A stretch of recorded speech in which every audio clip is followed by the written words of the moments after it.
Sri Lanka is in debt, and its vulnerable financial position worldwide has given China impetus to increase its economic defense and security cooperation within the island nation.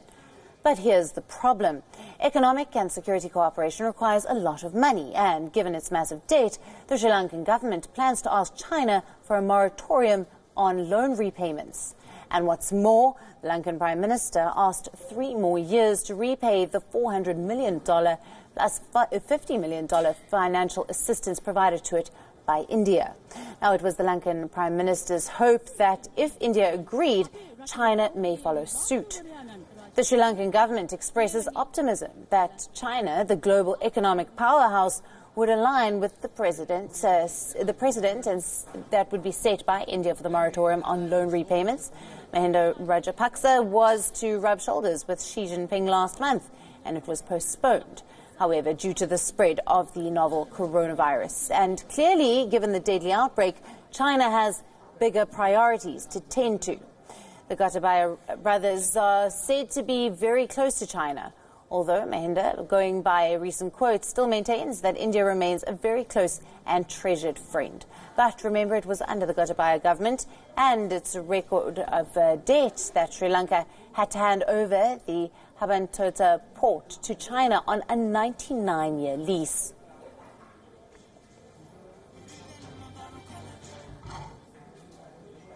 Now, the terms of this moratorium to China at the moment remains anyone's guess. But for now, let's pay closer attention to Sri Lanka's financial health. According to Sri Lanka's central bank, its debt repayment for 2020 is estimated to be $4.8 billion. Of that, 20% is owed to China, which roughly amounts to nearly $1 billion. Now, Chinese state banks have given massive loans to Sri Lanka for its large-scale infrastructure projects. The other 40% is raised from international capital markets and development agencies such as the Asian Development Bank and the World Bank. Now, according to the International Monetary Fund, Sri Lanka's balance of payments recorded in the first quarter of 2016 were positive. $35 million, some admittedly meager, indicates a much more robust situation when compared with the many countries of the world. In the first quarter of 2018, due to a number of initiatives and missteps alike, Sri Lanka recorded a negative current account reporting, close to a negative $600 million. The negative $522 million figure shows marginal improvement, but only when viewed in isolation.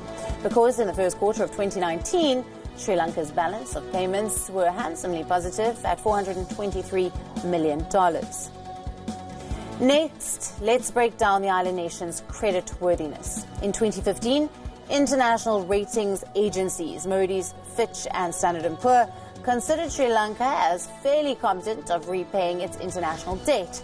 Now, the BA3 grade is shared by several countries today that are considered at moderate risk of being able to repay their debts. But ever since renewed Chinese interests guided the aspirations of the Sri Lankan economy starting in 2016, the top 3 credit ratings agencies continually graded Sri Lanka as a questionable, prone to high-risk borrower. Now, back to where things stand with India. In the line of credit of $400 million outlines development projects within Sri Lanka. The $50 million will be utilized by Sri Lanka to help deal with the challenges of the recent spike of terrorism within the nation. The cumulative $450 million is not a huge sum to India by any means, and the issue isn't about vast sums of money anyway, but countering anti-interest Chinese influence so close to home. Now, remember, Chinese warships under the current setup in Sri Lanka are permitted to dock at Colombo port.